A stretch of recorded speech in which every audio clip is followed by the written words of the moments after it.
What's up, Browns fans? Welcome to the Dawgs podcast. Let's kick this thing off.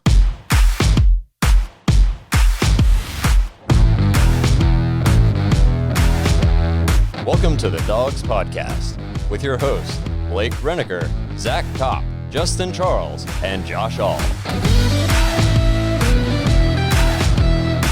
Hey, what's up, everybody? Thanks for checking out another episode of the Dawgs podcast. Big shout out to everybody who checked out the last episode. Even all you soft Colts fans on YouTube, we appreciate the feedback. Remember to check us out on Facebook, Instagram, Twitter. Subscribe on YouTube. Browns are 4-1. What a time to be alive. I didn't know if I'd ever get to this point in my life. Man, does it feel good. It's weird.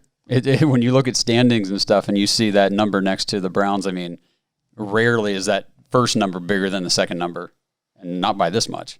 Yeah, I'm pretty sure at this point I had us at 3-2 whenever we did our preseason picks for, what we thought the record was going to be. So we're not super far off from what I was expecting, but man, 4-1 just sounds so much crazier than 3-2, doesn't it? Yeah.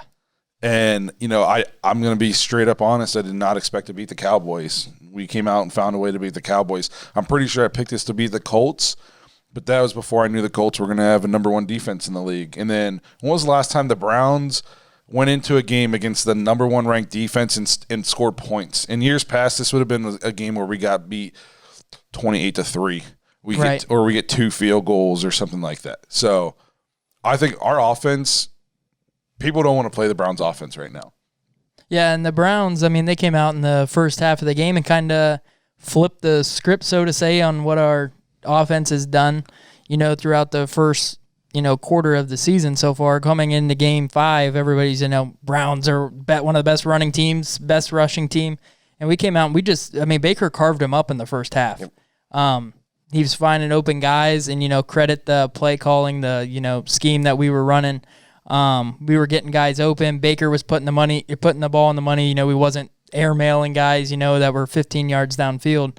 Because the running game wasn't going early. Yeah, we didn't hunt, we weren't getting 6 yards downfield before we were getting touched like we had been. But we kind of expected that, in our game preview, that they had one of the best fronts, best defenses in football. Yep. Well, and you saw it early on. Excuse me. I think the Colts really were gearing up to stop that run game. Yep. Yeah. Because we keep harping on every week, look at that yards per carry.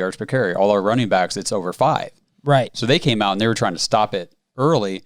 So Stefanski, I don't know why Freddie couldn't just do the logical stuff. Right. But Stefanski's like, okay, so we'll just play action, roll out. And, the defense, all 11 guys are going one way and Baker's running the next. I'm like, this is good. Like that great play calling in the first half. I was very, very surprised. Yeah, and Freddie Kitchens, you bring him up or whatnot. Can you say? I know, I'm sorry. Can you just think about it though? Like a coach gets fired, and then everybody's like, "Well, you got to think." People around him like, "Oh, what went wrong?" And sometimes you can say, "Well, I didn't have the guys, to do anything." Same guys are there. We're 4-1. So that argument can't be used by Freddie wherever he's at coaching tight ends for whatever losing team he's coaching. I'm pretty sure. Still the Jets. Oh, him and Adam Gase are doing a bang-up job over there. Yeah. Well, hey, before we dive too deep into the game, I want to cover some of these injuries. A big loss for the Browns this week was Wyatt Teller to a calf injury. Stefanski came out and said he's week to week. I think Zach was talking pre-episode when we were sitting around talking. Wyatt Teller's been the 3rd highest graded offensive player in the NFL by Pro Football Focus this year. Yeah. It's crazy that we went into the year going, I have no idea who's playing right guard. We knew every other spot, and we were really excited about Wills and Conklin. And, now Wyatt Teller's my favorite lineman.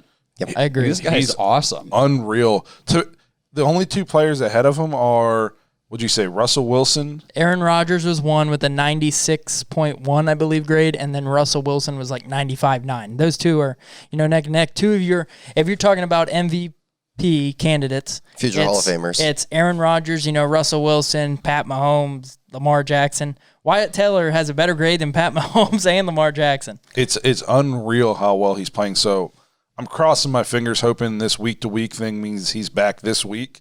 Maybe he can play through a little bit of pain because that's a big loss. He's anchored the line. We run those counter plays, and he pulls, and he just mauls people. And so hopefully we can get him back. Yeah, and we especially need that line intact I mean, we're going to go up against, TJ Watt, Bud Dupree, Hayward, Tuitt. I mean, we're going up against a big team up front that can get after the quarterback, stop the run. So hopefully he'll be back this week. I know that they kept showing him on the sidelines on the broadcast. They kept, going to him, showing him. I think at one point it was like, oh, he's kind of probable to return. Then they downgraded him to questionable. Then they downgraded him to out. Yeah. So it kind of made me think that, maybe it's not as serious as what we fear it might be. So hopefully he comes back. And we also, I know you touched on Teller, but we lost a couple others this week too. Greedy Williams is kind of upsetting, placed on IR. He hasn't played.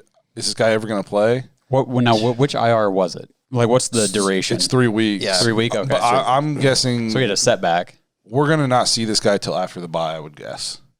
Yeah, because I think the bye's in The bye, I think, 3 is in weeks. 3 or 4 weeks. Yeah.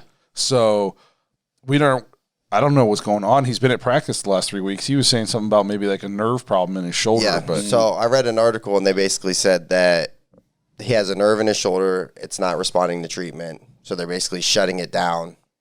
They're not going to do anything to it and just see how it responds. Wow. Yeah. So it looks like we're going to be seeing a lot of Denzel Ward, a lot of Terrence Mitchell. Both guys didn't miss a snap this week, though. No, and the corners haven't been the Browns' problem. I think there's been one glaring problem in the middle of our defense. Is his name Andy? Yeah. So Baker hurt his ribs this week. When asked if he was going to play against Pittsburgh, he said, "Mama didn't raise no wuss." Yep. So I'm pretty sure we'll see Baker out there. How it affects him, I don't know. But if he's practicing, I'm assuming he's okay. Maybe he just got bruised up a little bit or something. We lost Jordan Elliott. Pretty sure he hurt his ankle. Not sure the seriousness. We had a hard time finding anything about it. It's the world's biggest secret. Our D-line depth is being tested right now because at one point I thought I was going to have to go up and play the fourth quarter. Richardson was out. Ogunjobi didn't play. Jordan Elliott got hurt. I'm like, man, we're getting thin up there. So hopefully Ogunjobi's back this week. Stefanski said he hopes he comes back also with Carl Joseph because we got to get Sendejo off the field. Yeah, so and going back to the Baker injury, he kind of came out and said that, I'm playing. I'll be able to play through it. Stefanski came out, was quoted saying, "I know Baker's tough, but we're going to be careful. We're not going to do anything stupid." I think, he's obviously going to rest a little bit this week in practice. Gives Case Keenum some first team reps. Because going up against this front, one hit from one of these guys, because it's Baker's ribs on his right side. So one throw that you're throwing the ball and you get hit in the rib, it could be first drive of the game and he's out. So I think Case Keenum, you got to prepare to play, majority of this game. And then hopefully we don't need him, but I'd rather prepare that way than go in and, he didn't get any first team reps or, we weren't treating it that way. Because I don't want to use that as an excuse, so to say. I agree. Pretty sure we don't have any other injuries. Do you guys know about? I don't think. Hopefully we can get these guys back. The only thing is, how much did Kareem Hunt's groin injury limit him this week? I thought he looked all right. I don't know. I don't know if it's because, he was just getting hit and our running game just looked totally different because of their front. But I just didn't see the same burst as we saw the first couple weeks. It's hard to get burst, though, when you're getting hit at 1 yard. And, it's easy to have burst when you get 5 yards downfield before anybody touches you. It's true, but, when we played the Ravens in week 1, he had that burst, and that's a great defense, too. So, yeah, I think we'll kind of see the answer this week against Pittsburgh. If he's getting bottled up and not looking like he's got that burst, then maybe we know, it's nagging him a little more than they're letting on. It was still the first running back to rush for over 70 yards against the Colts. Yeah. Well, I didn't know that. Okay. Yeah. And against the Colts, he had a good game. But we've come accustomed to watching these first couple of weeks, these chunk runs, first and 10, and we run for 10 yards, 3, 4, 5 times a game. We didn't see that this week. And, credit the Colts defense for, packing the box and shutting down the run. Fortunately, first half, we were able to move down the field, through the air. But biggest play of the game, and we're kind of going to touch on this, Johnson with the 28-yard run on a 3rd down and 9. Yeah. I mean, it's one of those ones where we were like, you're like, all right, Browns got the ball back. We just need a first down. They're going to call these timeouts. We need a first down, and it's pretty much all she wrote. We don't even need to score, really, as long as we, get the first down, can run the clock down. We ended up getting a field goal from Mr. Doink himself. It went his way this time. But I will say, so, the Browns are a run-heavy offense, but we're super explosive. I just saw before we came on, the Browns lead the league in rush attempts for over 10 yards. We have 33 plays this year that we've ran the ball for more than 10 yards. Geez, that sounds a whole lot like Minnesota last year. Yeah. So we're just as explosive. I'm not going to say we're the Chiefs' explosiveness, but we're scoring 30-plus 4 weeks in a row now, and they just do it differently than us, but we're still putting up those kinds of numbers. They do it through the air, we do it on the ground. But it's not like the Chiefs are out there scoring 50 a week. We're scoring 30-plus 4 weeks in a row. And I know Washington's secondary is not great, but Washington has a good front. The Colts had the number 1 defense in the league, and we just diced them up again. Speaking of those Chiefs, I'm pretty sure I said that the Raiders normally play the Chiefs tough. They did. They played them real tough. I definitely, and we haven't even talked. I mean, we were talking about all this, and we did this all without our number 1 guy, Chubb. We him being on IR.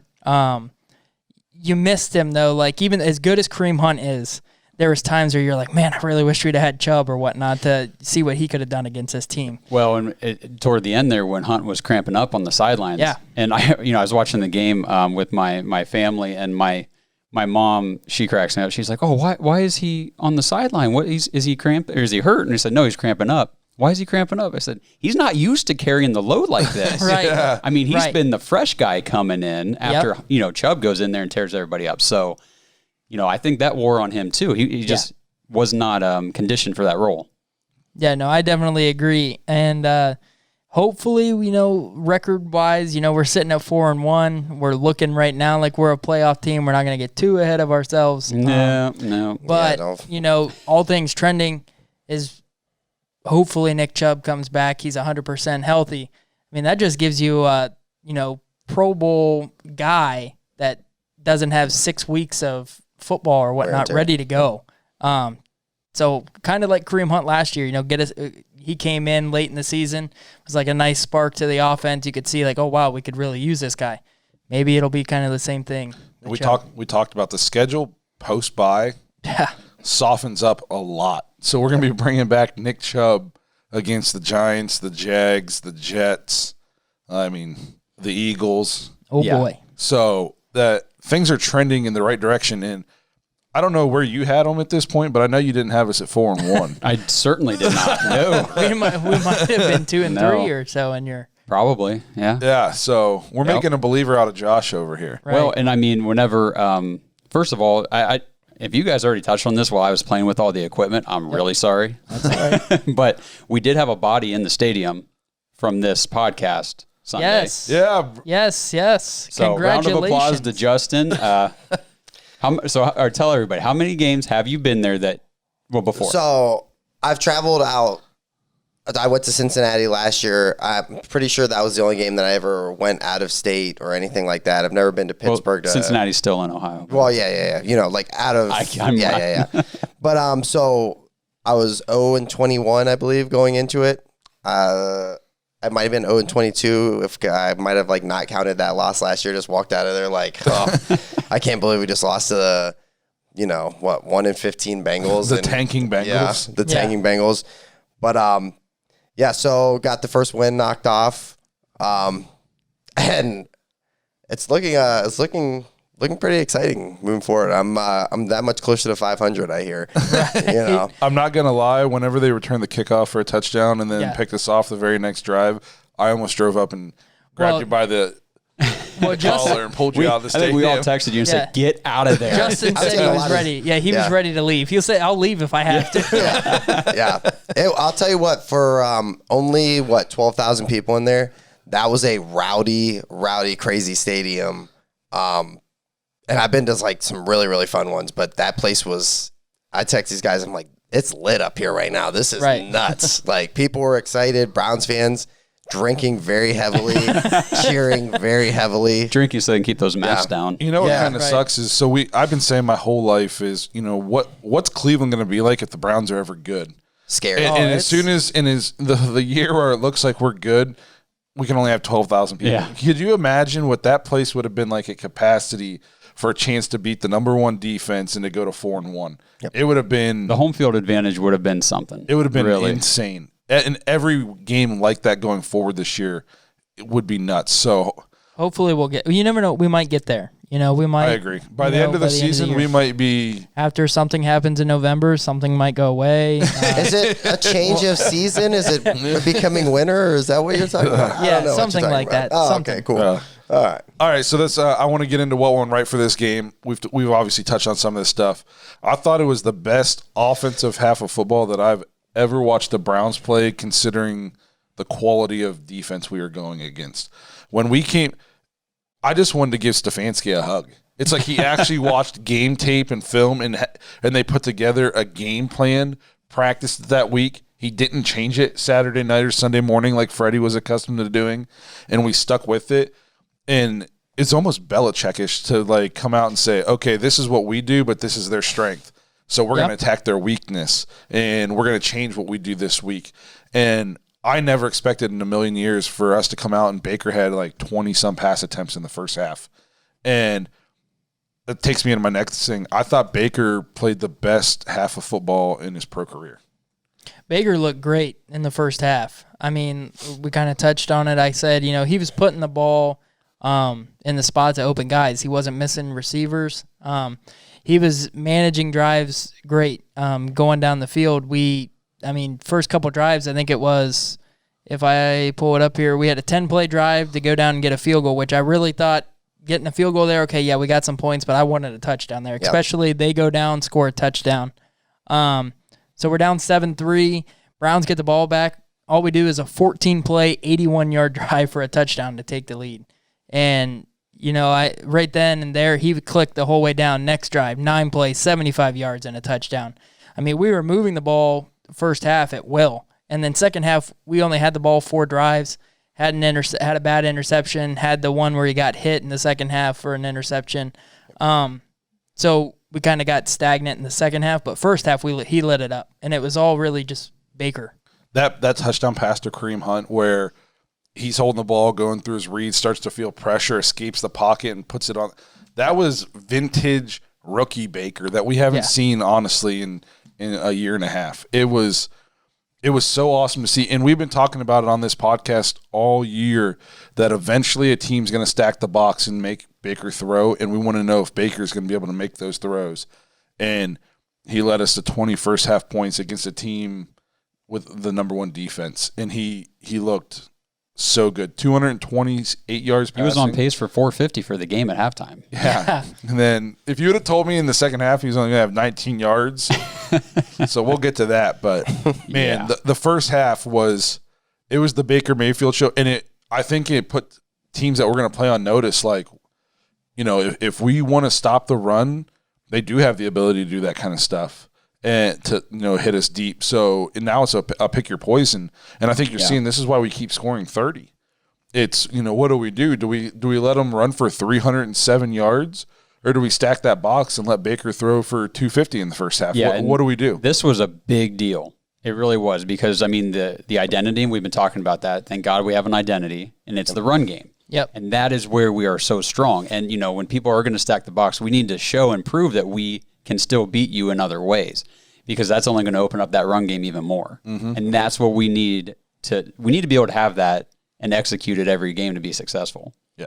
And even though we didn't do it for 2 halves, I think we proved that if you stack the box, we can do more than one thing. We're multifaceted. Yeah, we can do other stuff. Something else we've proved over the last 2 games that I can't really say for any Browns team I don't think I've ever seen in my life is that when we have a lead, we don't blow it. Yeah. What's that all about? Any other year, I swear, both those games have been losses. Yeah, we get find a way to lose. First, yes. Yep, OIC, only in Cleveland. That's what I would have been posting on Facebook. So we've been talking all season about how, bad the defense is. And in this game, especially in the second half, defense saved us. I mean, they forced 2 more turnovers, scored a touchdown, and forced a safety.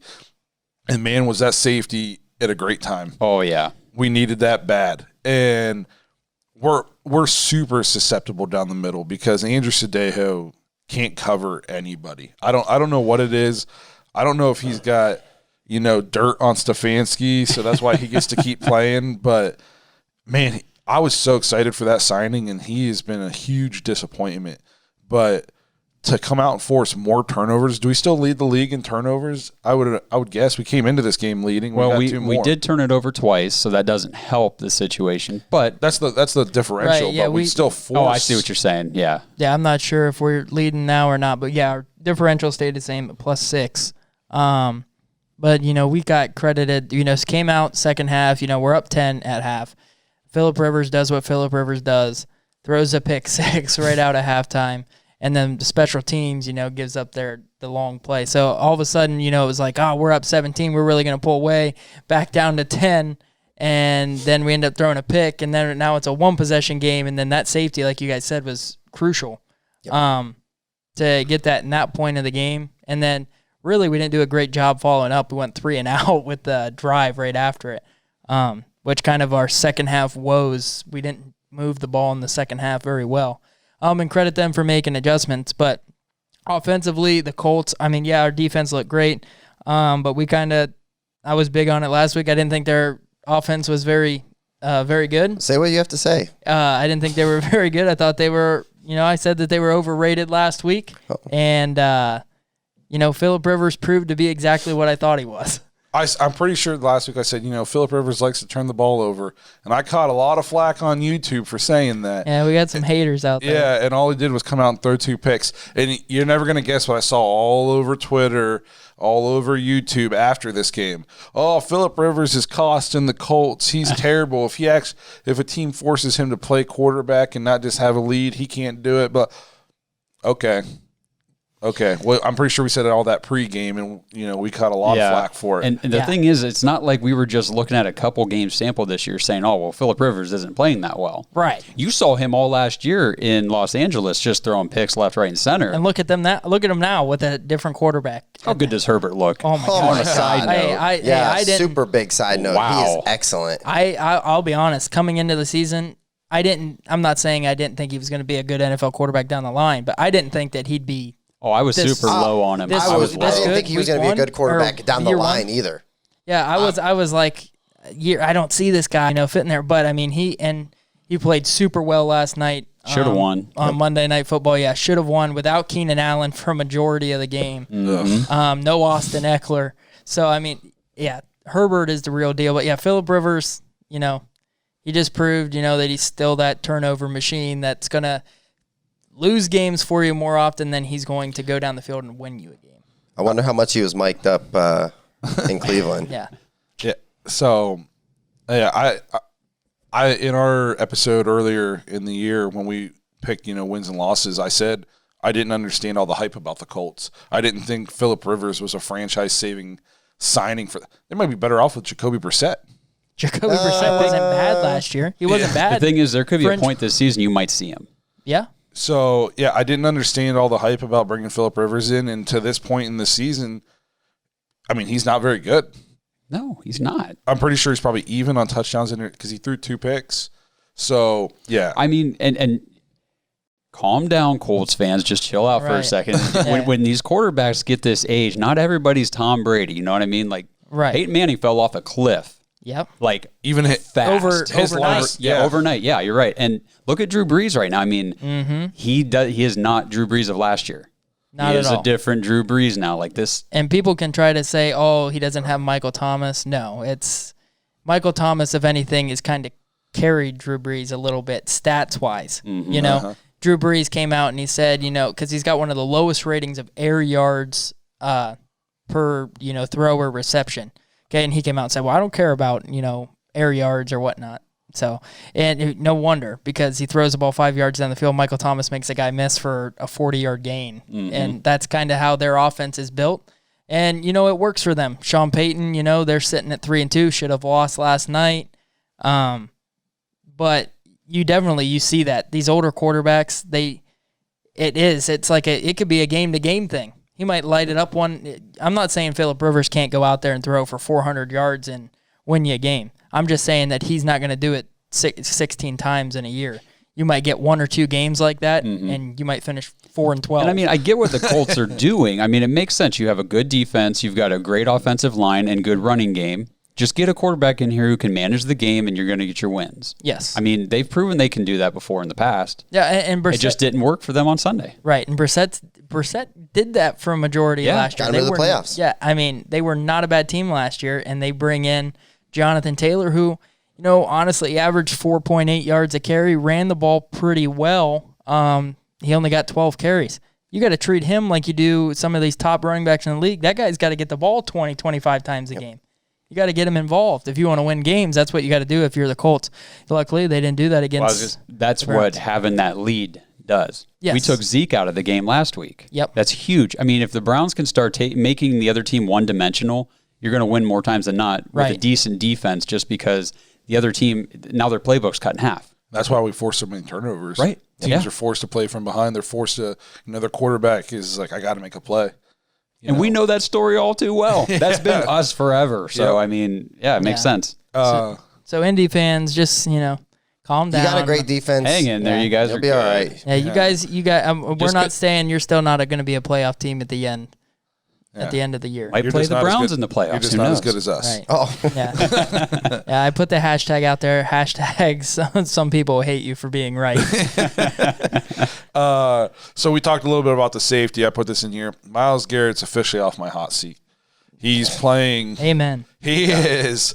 He listens to the show. Yeah. I must have pressed his pride button a little bit because for me, he's early front runner for Defensive Player of the Year. He leads the league in pressures, leads the league in sacks. I don't know the exact stat, but he's forced so many of our turnovers. It's unreal. The guy, he's literally unblockable right now. He lives in the backfield. He's affecting the game in so many ways. And I think this week you finally start to see the impact it could have on Olivier Vernon. This is the first game all year I've heard Olivier Vernon's name. Yep. I know. Because I'd watch these replays and they'd have 3 people on Myles Garrett.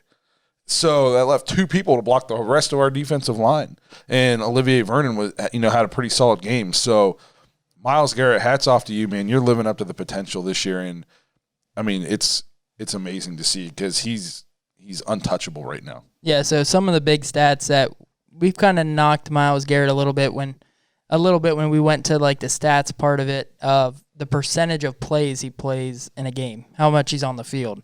And when we were talking about Clowney, and did we want Clowney? And Clowney's not on the field, only 80% of the time. Garrett on Sunday, 93% of the snaps. I think he missed 5 snaps of the 50.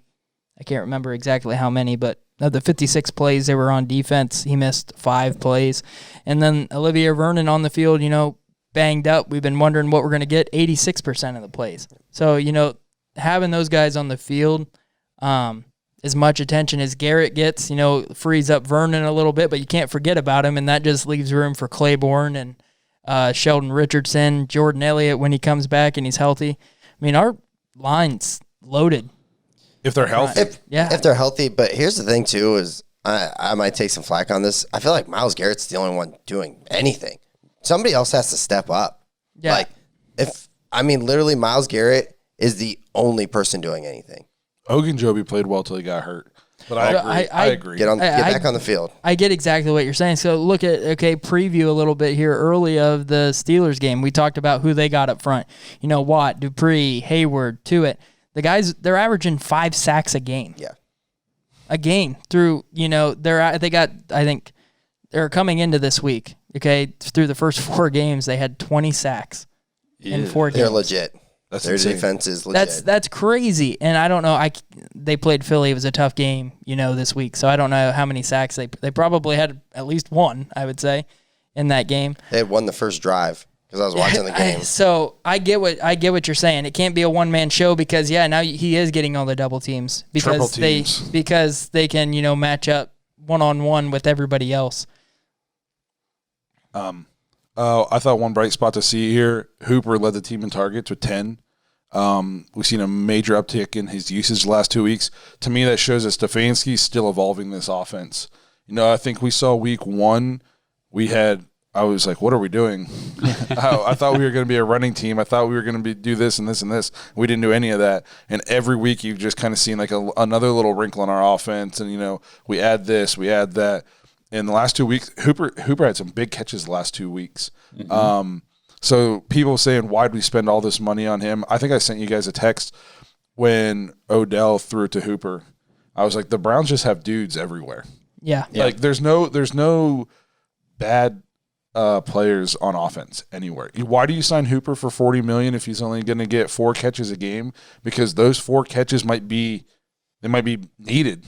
And I'd rather throw it to a guy who I know is going to catch it than you got some no-name tight end out there and Odell puts it on the money and it hits him in the face mask. Yep. And, we were talking about this over the weekend when we were watching the game. Like, you're kind of seeing, and I know Baker didn't have a great second half, but you're kind of seeing the progression. And it's like we get so, or at least I do, get so caught up in the games when I'm watching them each Sunday that I forget already that these guys didn't have a preseason. They didn't have their training camps like normal and their OTAs and all this stuff. Like Baker's coming into this like, I'm trying to learn this new system. 4th one in 3 years, by the way. Yeah. Right. On the fly. Yeah, some new guys. Yeah, so I'm just wondering like, okay, let's look ahead and think if he continues to develop and this entire offensive scheme develops the way it has so far over the last 5 games.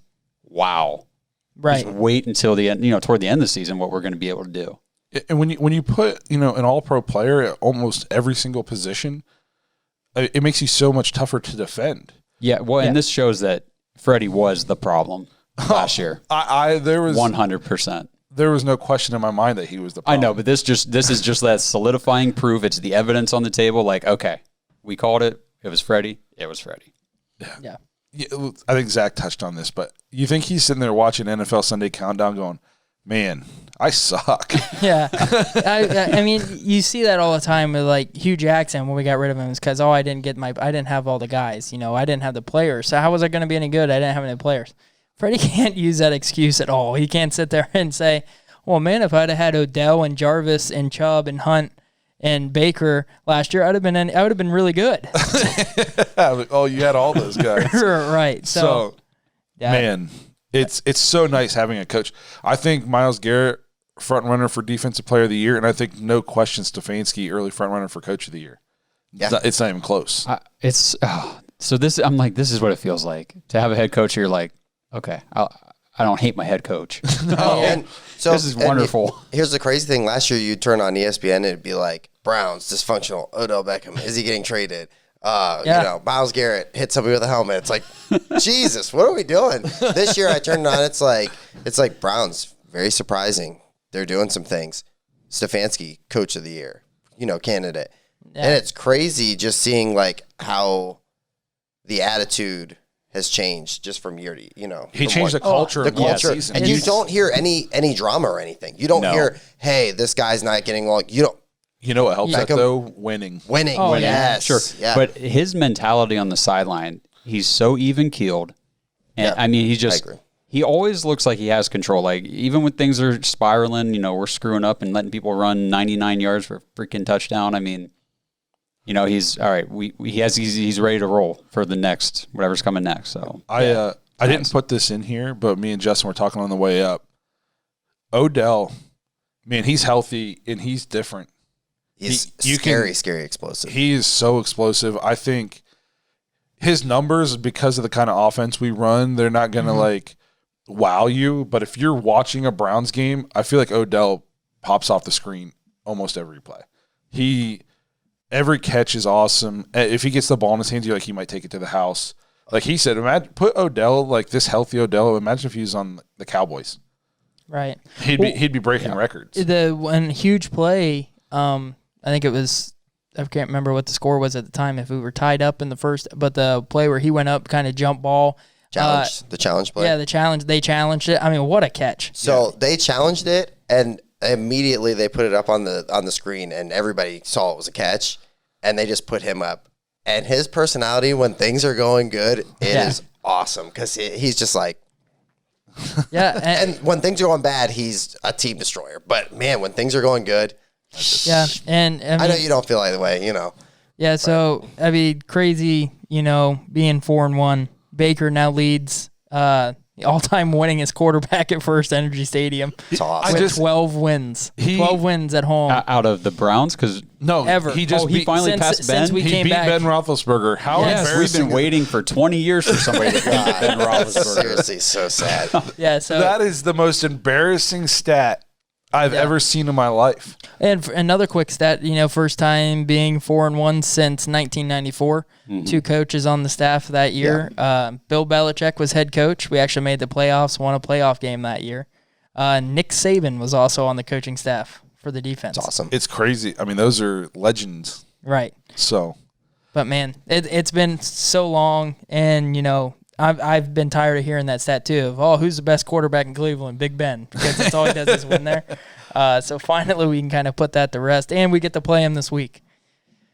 so then the last thing I want to touch on here, real quick, was the Browns showed a ton of grit going down the stretch. The old Browns, we touched on this a little bit. We find a way to lose this game. And I feel like, and we find a way to lose last week against the Cowboys. And I feel like this Browns team, instead of finding ways to lose, we don't get, you know, when the other team has all the momentum, all we do is we just go get it back.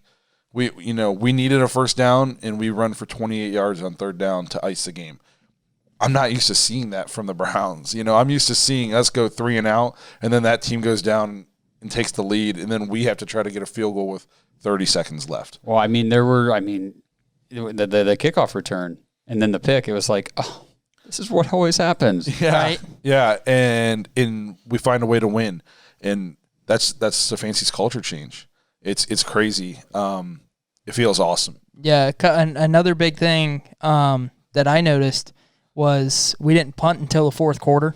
It was the first time we punted in the game, and it was big, you know, not having to punt to the fourth quarter. Well, we were getting them right down by the goal line, too. Yeah, Yeah. their dude fair caught it at the 4-yard line. Yeah. What an That's why I said, I'm idiot. like, why would you ever fair catch inside the 5? Just take a chance. Yeah. See if it bounces in. Yeah, and my headline kind of that I saw for this game that I think sums it up was that this win was more gritty than pretty. There's still a lot of things that, you know, we can get better.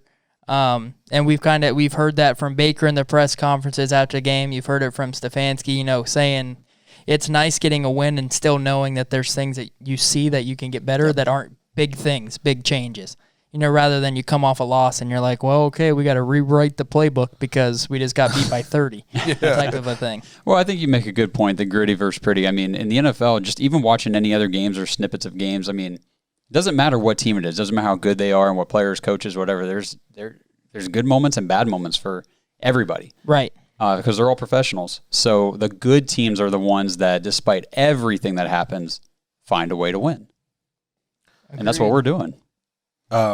So I just want to touch on what went wrong real quick. There wasn't a lot that went wrong. Keep shrinking. On this Yeah, list. it keeps shrinking.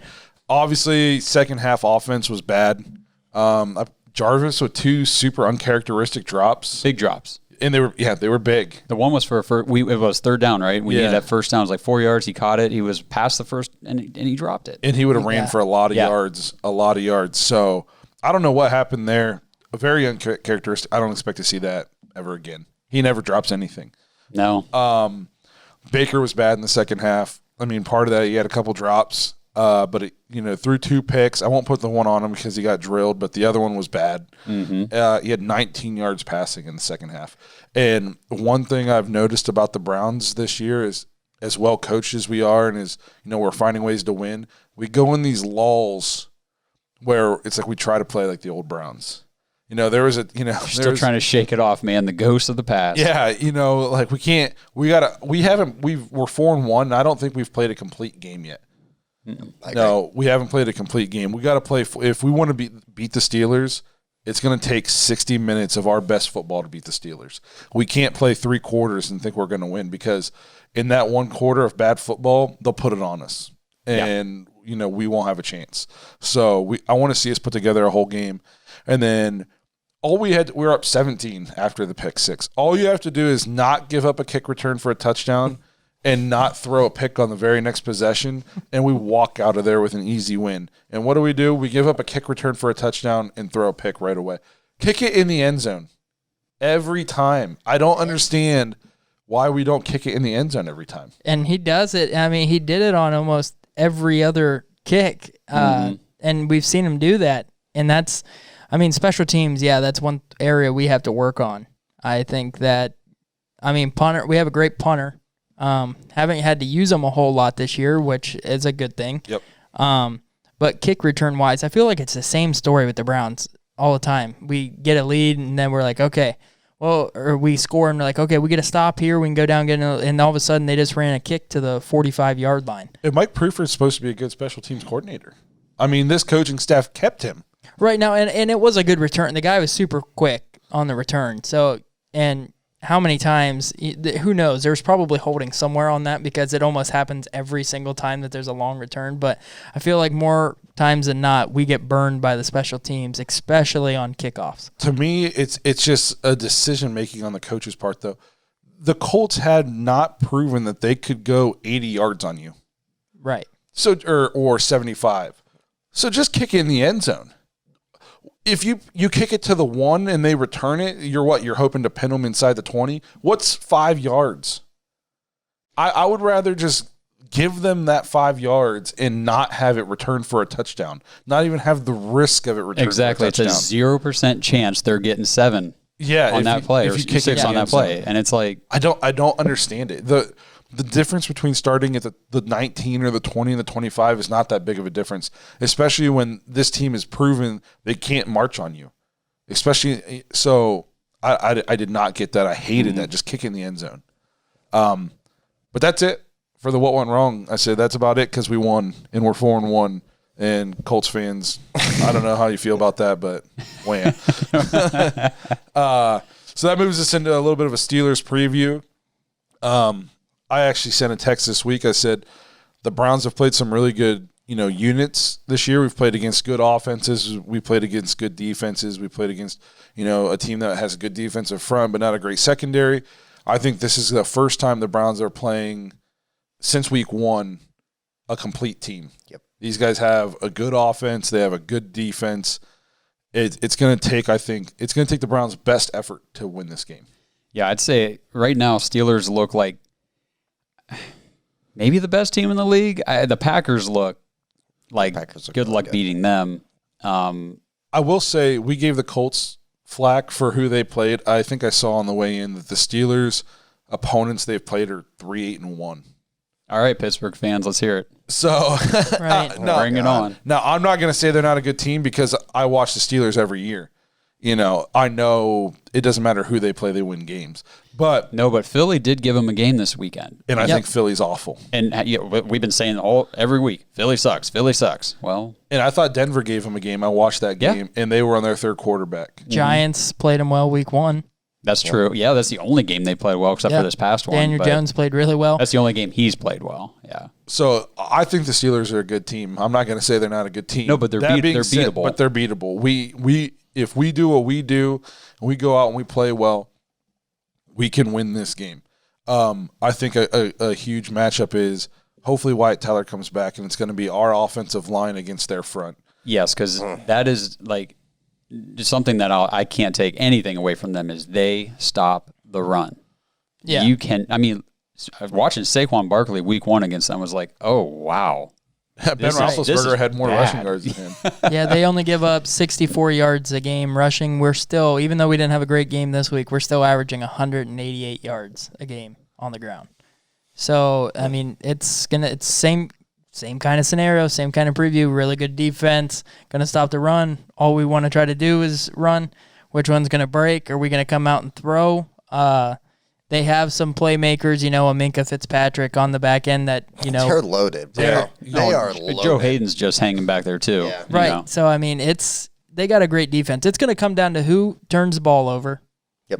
If we're able to get a couple turnovers and not give the ball back, I like our chances. If we're out there and we're turning the ball over, it's probably going to be a long day. When I'm looking at two things, don't let TJ Watt and Minkah Fitzpatrick dominate this game for us.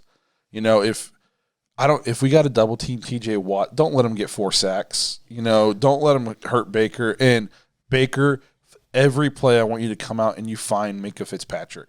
Give him the Troy Polamalu treatment. You find this guy and do not let him affect the game. Don't throw 3 picks to Minkah. Right. If you have to, go away from him. Throw it away. Don't turn the ball over 3 times and throw 2 picks to Minkah Fitzpatrick or get strip sacked by TJ Watt twice. The ball needs to be out fast. This is the game where when we're throwing, you gotta know where you're going, and if it's not there, you gotta know where the next one is, and then you get rid of it. Right. Or something. Yeah, you can't hold on. And this is gonna be a big test for Jedrick Wills. I mean, we've played, Colts, good line, good D line, but TJ Watt, different animal. He's not just bull rush you. He can do that, but he's also quick enough that he can get around you without you almost even touching him if he wants to.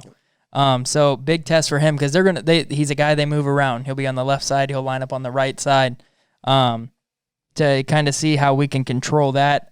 One big thing, we scored 5 more touchdowns than they have on the year. They're +3 in the turnover margin. We're +6.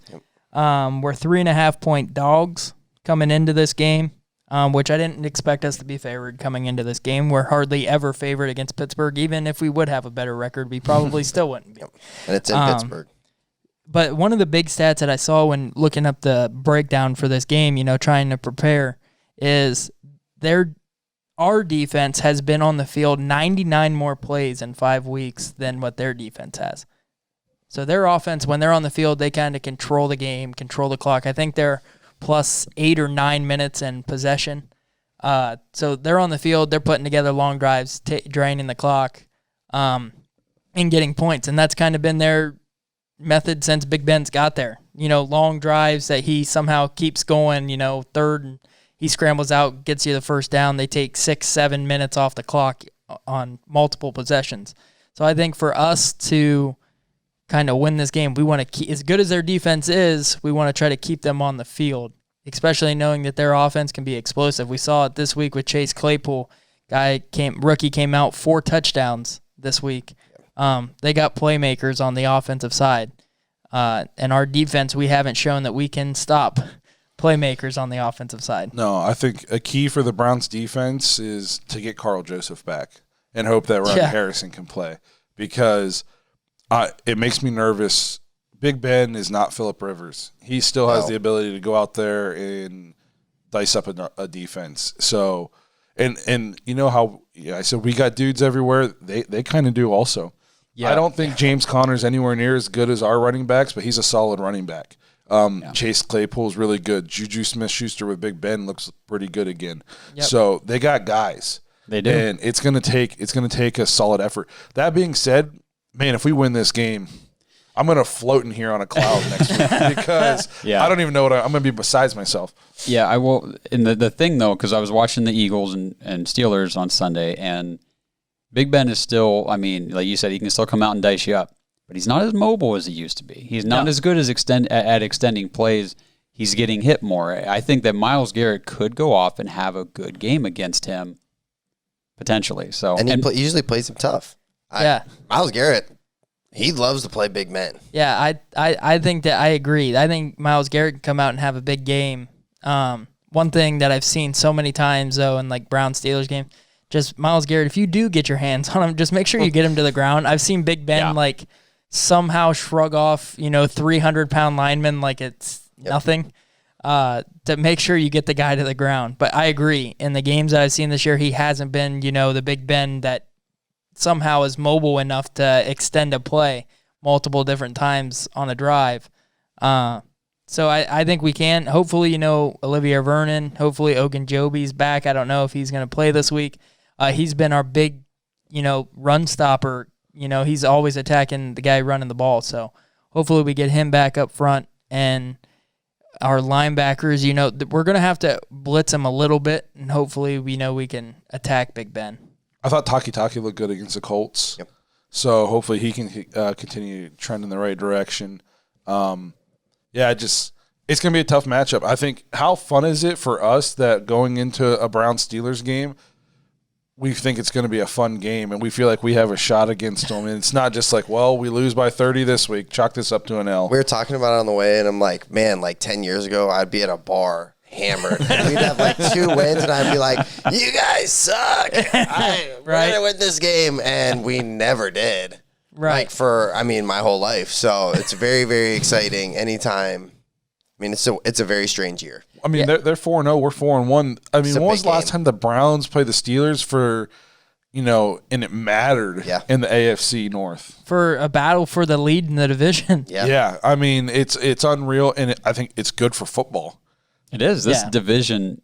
This is the best division in football. It is. Easily the best division. And I love, and we kind of talked about, the Browns and the media and you turn on ESPN and they're saying something good about the Browns. Like 3-minute drill last night, Chris Berman says, about the Browns, maybe this Browns team is for real this year.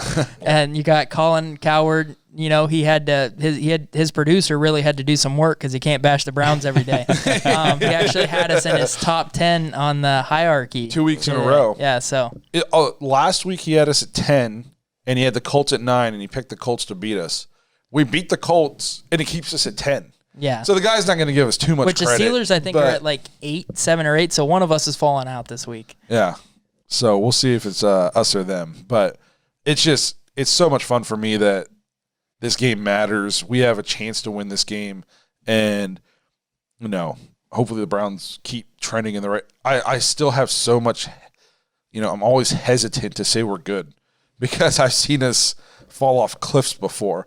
But to me, I think Stefanski just has us playing good football, and we actually have a coach that isn't going to let us fall off a cliff. So we'll see. I think we'll get into our picks, but I think it's going to be a fun matchup on Sunday. Really looking forward to it. All right, well, hey, that's a little bit of a Steelers preview. Steelers fans, if we were disrespectful, I'm sorry. Sorry, but not sorry. Make sure you get on YouTube and talk terrible. Go ahead and go to that YouTube. You can subscribe to us and tell us how much you hate us. It really hurt our feelings. Right. If you say enough, we might comment back. Yeah. So we'll get into our game picks. Obviously, so we're recording this on a Tuesday. The Tennessee game got pushed to tonight, so that's not going to be included in our record from last week. We'll just throw that. We'll talk about it next week. So how are we doing so far? And also we're going to move the Denver-New England game as well. So only 13 games to choose from with having the bye with the Green Bay Packers and the Detroit Lions. So we had a three-way tie for teams' records this week at 10-3. One guy went 9-4. Sorry, Justin, you were the one guy at 9-4. Oh, my Lord. It was that Jacksonville pick over Houston. Hey, did anybody else take Miami? No, you were the only one that had Miami.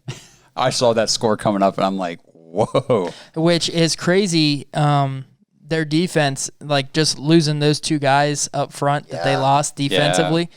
I mean, they're totally different team. 49ers we're talking about, yeah. Yeah, 49ers. You can't say that it was Jimmy G didn't play. Jimmy G played. He did not look good. And then he got benched. Yeah. And the guy was the quarterback in the Super Bowl. I mean, it's crazy. Their defense they got really so many. They have so many injuries. Yeah. Yeah, but all those people out there, I kind of said it last week, calling for Fitzpatrick's head. We want Tua. What? Ryan Fitzpatrick does it again. All right, the guy, he's a winner. He'll do anything it takes to win. I love watching him play because he's a guy that doesn't care about getting hit. If it's 3rd and 12, he's running, for the first down, taking, shot right in the head. I like Ryan Fitzpatrick. But all right, so me, Blake, and Josh all went 10-3. That brings Josh's record to 61-5 or 61-15. 61-15, first place. Blake, you're 5 games back at 56-20. Justin, you are still in third, 53-23, 1 game ahead of me at 52-24. I don't understand how these professionals and experts on ESPN are sitting at 500. Well, I think a lot of theirs, for their defense, a lot of them also go up against whatever the spread is too. So if they take, the Browns -7, or they take the Browns in 7 and then they only win by 6, they technically lose. Colin in his Blazing 5 picks against the spread, but on ESPN they just in Sunday NFL Countdown it's just a pick 'em.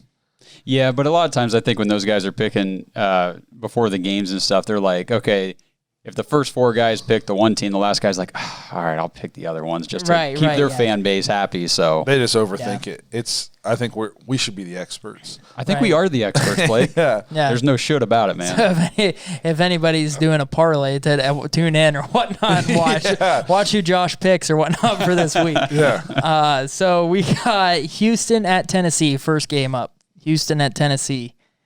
Romeo Crennel looking for win number 2. Yeah, he doesn't get it. Well, oh man, now hold on. Now he's thinking about it. I am, because I just realized the Titans are playing right now, and this game could potentially get pushed back. It could potentially get pushed back, which we're going to run into something. So we've been doing a lot of shuffling with the bye weeks, right? Yeah. And Green Bay, Detroit just had their bye week. So if I was the NFL, what I would have done is I would have been like, hey, sorry, teams, there's no bye this week, or there's no bye this year. We're not going to schedule in a bye because we're going to have You're going to get one at some point, yeah. Yeah, I think that, and if you don't, we'll give you one. If we see that everything's trending in the right way, you'll get one. But I think there's some big schedule problems that might end up happening because they're shuffling a lot of stuff around. Same week 18, I saw today. It's not off the table. Right. Yep. Well, there's not having that week off between the conference championship and the Super Bowl could go away, where they might not have that, where they normally play like the Pro Bowl, that might be eliminated, stuff like that. All right, nope, I'll stick with my original. Give me Tennessee. Awesome. Okay. I actually will go with Houston. Wow. Made him a believer after taking Jacksonville. Yeah. He said, I'm not getting burned twice. Yeah, I'm not getting burned twice, yeah. Tennessee. I am going to go Tennessee as well. Very exciting. So Justin's by himself. Yep. Okay, we'll move into this game. Got pushed back to week 6. Denver at New England. New England. New England for Blake. You know what? This one sucks too, because I don't know if Drew Lock's playing. I don't know if Cam Newton's playing. Yeah.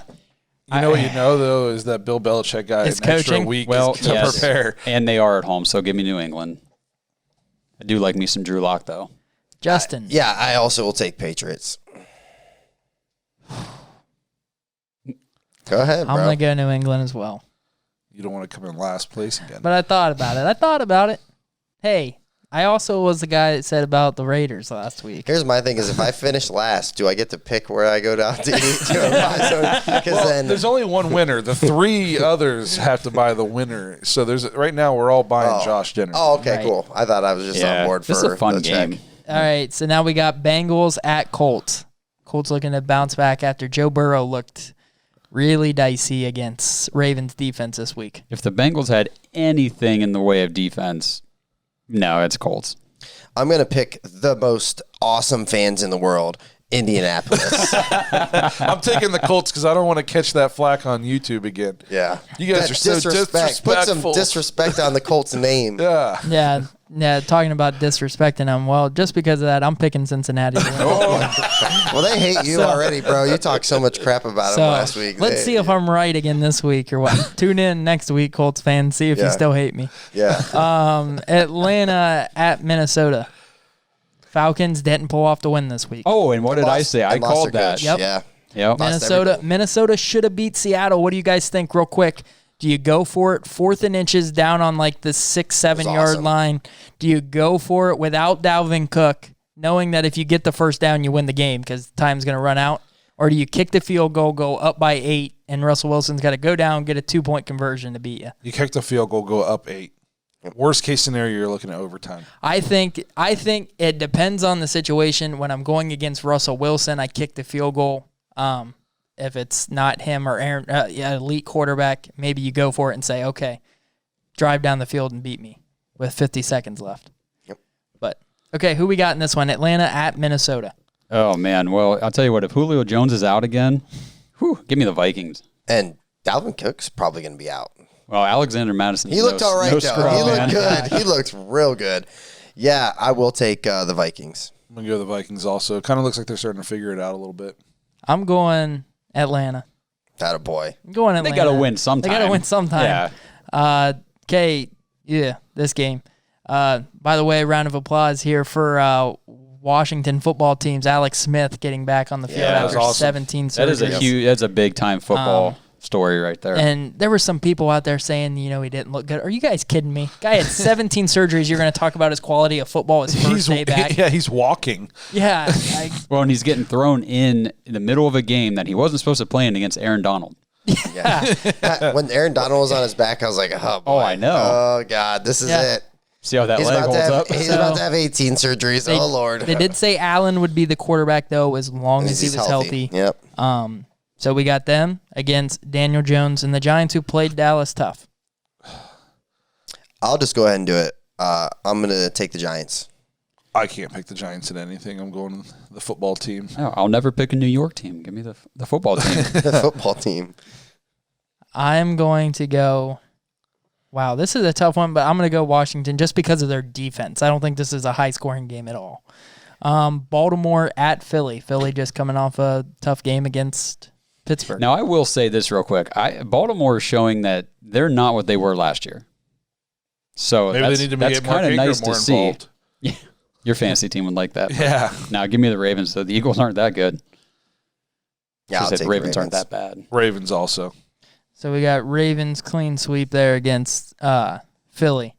All right, that takes us to Chicago Bears at Carolina. Surprising Carolina. Teddy Bridgewater playing super well. They are playing really good. And I know Mike Davis is having a really good, stretch right now, but this is all without Christian McCaffrey. Yeah, this guy's going to come back. Yep. Mike Davis is, going to be irrelevant in like 2 weeks. Give me the Bears. Their defense is just too good. Give me the Panthers. All right. I'm trying to make some games up, Josh. I'm gonna go Bears just because of that defense. They just shut Tom Brady down. Mm-hmm. I'm gonna go Bears as well. So Justin, you might be. I'm making up a lot of games. I will say that was tough though because Carolina has been figuring it out. Their defense isn't bad either. Their defense is pretty good. It's been very surprising. Yeah, it's good. Okay, takes us to Detroit coming off a bye at Gardner Minshew in Jacksonville. Down in Florida. Blake, what do you got? So my gut says that the Lions should win, but I'm going to pick the Jags because I don't like Matt Patricia that much. Justin? I'll take the Lions. And this one is tough. The Lions find ways to lose. This is a tough game. The Lions just find ways to lose. You know what? I'm going to go Jacksonville. I think Minshew's due. Go ahead. Yeah, I'm going with Justin. I'm going Detroit. I think that they have a really good offense, and I think they find a way, as many times as they've found a way to lose, I think they find a way to win this week. All right, that takes us to Adam Gase and his Fighting Jets at Miami Dolphins. Give me the Dolphins. Just go through the schedule. Whoever's playing the Jets, I want that team every week. Are you taking Adam Gase? No. A lot of. How is he not? Le'Veon Bell's going to get traded this week. A lot of rumors about Le'Veon Bell back moving to the Steelers. I've seen that. I've seen him going back. God, look, if they're going to trade Bell, I really think they're keeping Gase all year. They're like 0-16. Bring it on. We get one pick. We get Lawrence. I saw win never for Trevor. That's the motto this year. Hey, so I saw this thing. I forget who it was, but they simulated all the rest of the Giants games and all the rest of the Jets games. They did it a bunch of times, and they both went 0-16. And they did it 10 different times, and every time, because of tiebreakers, the Giants got the number one pick and not the Jets. And somebody said, how Jets is it to go 0-16 and not get the number one pick? That'd be crazy. How hilarious would that be? And then they just say, oh, hey, sorry, Danny Dimes, we thought you were the guy. He's not the guy. I think I saw he's got 22 fumbles and 18 career starts. Yeah, he can't hold on to the ball. No. All right, so that takes us to one of the best teams in the NFL right now, Green Bay Packers at Tom Brady and the Bucs. Rodgers, Brady. Can't wait for this one. Give me the Packers. I'm going to go Packers also. Yeah. Hey, I said at the beginning of the season that the Buccaneers were kind of, they reminded me of last year's Browns a little bit. A ton of hype, looked really good on paper. Haven't looked great. They haven't looked that good. Mm-mm. Yeah, and Green Bay has looked really, really good. And doing it without Devontae Adams, their best receiver, and Alan Lazard. Yeah, Lazard's out. He's out. So, I mean, some guys that you never heard of before. Tanyan. Yeah. A tight end. Hey, and Tanyan, he was a huge waiver pickup or whatnot coming into this week. He was actually number 1 tight end in fantasy. But if you kind of watch that Sunday night game, very good friends with George Kittle and kind of plays the same way. I will say one thing. Last year, LaFleur got a lot of flack. I don't think anyone was really sold on him, and all he's done is go, what now? They're 17-3 right in the regular season. Well, I don't know. It might be a little bit of Mike Pettin in there. It's definitely some Pettin. Blake, I'm just throwing it out there. Every time. Okay, guy's a winner. We got the Rams at San Fran. San Fran coming off a loss. I'm taking LA. As am I. Oh, yeah, Rams. That's tough to do, too. It's hard to go away from 49ers at home. Yeah. They're just not the same with all their They got injuries. beat by Philly at home last week. Yeah. Or I'm taking LA. week before. Okay, so LA across the board there. Okay, takes us to Monday night. So this game was originally supposed to be played on Thursday night. It's being pushed back because obviously Buffalo's getting ready to play tonight. So we got Kansas City at Buffalo on Monday at 5 o'clock start time. It's a good game. Give me Josh Allen and the Bills. I think Allen is coming out to show everybody, you know what? You can talk about me with the top quarterbacks in the league. Yeah, really good quarterback. Big arm, can push the ball downfield. But Learn how to throw the ball. Yes. A very underrated runner Oh, yeah. of the football. So I love what the Bills are doing this year, but I learned my lesson earlier in the year when I picked the Ravens over the Chiefs and Patrick Mahomes came out and dominated. I'm not going to pick against them again in this situation. They almost seem to me like they're kind of bored and they're going to play up to the good teams, and then when they're playing against teams that they don't really respect, then that's when you see they lose to the Raiders. So I think they're going to be up for this game. I picked the Chiefs. Justin? I'm taking Chiefs, yeah. My difference in that one is Josh Allen is a much better quarterback than Lamar Jackson. I thought you were going to say than Patrick Mahomes, and I was going to be like, Those are fighting words. Those are fighting words for Ravens. Yeah, Ravens fans. Ravens fans. Bring it on. Listening Ravens right now. fans Oh my are going to go in on Josh. Bring it on, I Captain. completely blew off the fact that he said Lamar Jackson. I thought he was going to say Patrick Mahomes. I was like, I can't do he it. just straight out of left field said Josh Allen is better than MVP last year, Lamar Jackson. Oh, boy. Lamar Jackson's not playing very well this year. You're I right. think he's a little banged up, but I agree that Josh Allen is playing. But that's what we've always said about him. If he gets banged, and they're making him be a pocket passer, and he's not good at it. I don't care what they say. He can't throw the ball. Yeah, I'm my taking. dog. Right there. I pray. We're in a church. I pray that there's a Ravens fan listening right now because talk about a hot take. Nothing in the comments though. I don't know. Yeah, so we'll wait and see. Tune in next week to see if anybody reached out. Yeah. Okay, takes us to our last game. Feel bad for the team here at home, but we got Arizona at Dallas. Feel bad that they lost Dak the way that they lost him. Gruesome injury. Saying he's out probably 4 to 6 months. I would say take the 6 months and see who wants to pay you, because I don't know. I mean, Dallas is super loaded, but I don't know if I'd want to play for that organization. No. The way that they set everything up, got all kinds of talent, all kinds of players, but dysfunction kind of everywhere. There's no reason they should be as bad as what they are, especially when they have the wallet that they have. Makes you super happy that we went with Stefanski and not Mike McCarthy. Oh, thank God. Yep. Yeah. So we got Arizona, Kyler Murray, and Hopkins, which Hopkins and Murray's connection is crazy good for only 5 weeks together. Yeah. I give me Dallas in this one, though. I think they play up for Dak. I think that team loves him. I think the players love him. Oh, yeah. I think Dalton comes out and shows. I mean, he's only 30. I think he's like 32 years old or something. I mean, he's not old. They just moved on from him in Cincy.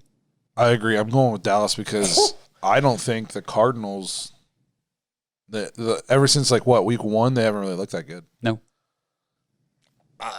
I'm taking the Cardinals. Justin's flabbergasted over here. Is terrible in Dallas. Yeah, but the Cardinals just struggled with the Jets. Oh, hey, I'll take Arizona. I'm going to take Arizona as well, just because Dallas shows me no signs of being Of able life? of stopping Kyler Murray from doing whatever he wants and DeAndre Hopkins doing whatever he wants. I was going to say, you guys go ahead and take Arizona, and I'll let you know where I want to go eat. Hey, I'm taking you to Chuck E. Cheese, brother. Yeah, I'm going Arizona, so that wraps. Well, wait, we have one more game. We have one more Cleveland game. at Pittsburgh. There you go. Cleveland Hey, we almost forgot it again. Circle back around. Circle back around. Cleveland at Pittsburgh. Give me your winning team and your score. We're going to stick with the trend I've picked the last 2 weeks. I've picked Cleveland first to win this game. Unfortunately, for you Steelers fans, I'm going to pick Cleveland again. My brother. And I think that the winning score is going to be 28-23 Cleveland. You guys want me to, I'm going to go next. Okay. So, everything in me tells me we are seriously, this is going to be a tough game. I think coaching-wise, we're probably outcoached. Offensively, we might be outmanned. Defensively, we sure as hell are. Yeah. The inner Cleveland fan in me is taking Cleveland. I like it. 35-28. Yeah, none of you You guys just took better. my score. Sorry. 25-28. 35-28. 35-28. Okay, which you guys better not pick Pittsburgh. That's my wife's team. So this is a big week in the Cobb household on Sunday. So Sorry about your loss. Blake, you today. go. Blake, you go next because Josh is the record leader right now. I'm pretty sure I picked us to beat the Steelers one time earlier. I'm going to pick the Browns, and I actually think it's going to be kind of a shootout because I don't know if we're going to have to win a shootout if we want to win, I think, because I don't know how well we're going to stop them. And Justin took my score, so I'll go 35-31. I'll say both teams score over 30. All right, Josh. You going to be out on your lonesome trying to make your preseason record preview or whatnot? I don't like my preseason record. I mean, I didn't want it to be that. Right. Yeah, you're not upset that we're 4-1 right now. Not even a little bit. So no. I'm gonna go 33-27 Pittsburgh. I know, guys. I'm sorry, That's okay. but I will say this. I'm looking ahead at the schedule. This is the last time we lose for a while. I can't fault you for really taking Pittsburgh, especially at Pittsburgh. The reason I'm going that way is because I think that I just have a bad feeling if Baker takes any kind of shot early in the game, He's done. And if he stays in, I just don't know how effective he can be. We saw what happened in the second half. No, it was tough for me. I'll say it's tough for me to pick the Browns, but we're 4-1, and so I'm picking the Browns. I'm riding. Yeah. Momentum. I will gladly give this game up. Give me an L on this one, guys. I would love it. But I also agree with you that I don't see many losses after this for a while. Mm-mm. So, crazy to think we're already 5 weeks into the season. Yeah. And we didn't know if we were going to have a season. And so far, everybody else Titans are playing tonight, so they've kind of got stuff under control. We just need some of these other teams to, they've been doing a bunch of stuff. They put cameras in the facilities now to see, like, anybody slips up. Now Big Brother's watching. We're finding you. Yeah, Big Brother's watching, so. All right. Well, hey, that was our game picks. We'll see if any of us pick up any ground on Josh next week. Hopefully we pick up at least one game with the Browns. I'll give it to you. Yeah. So let's wrap this thing up. Thanks for tuning in to another episode. Make sure to check us out on Twitter, Instagram, Facebook. Subscribe on YouTube. The last episode was by far our most popular episode on YouTube. It was awesome. So thanks to everybody who were commenting. All the Colts fans bashing us. I want to say a big shout out to all the Browns fans defending us. That was pretty awesome. Yeah. We don't even know who you guys are coming to our defense. That was awesome. Keep doing that. You never know what may happen down the line. Yeah, so that was awesome. It was super fun seeing all the interaction. I liked getting back on there after we won and running my mouth a little bit. So I want to be able to do that again. Tune in next week when we break down this Steelers game and preview our second matchup with the Bengals already. Hopefully we're coming at you guys 5-1. And have a good week, everybody.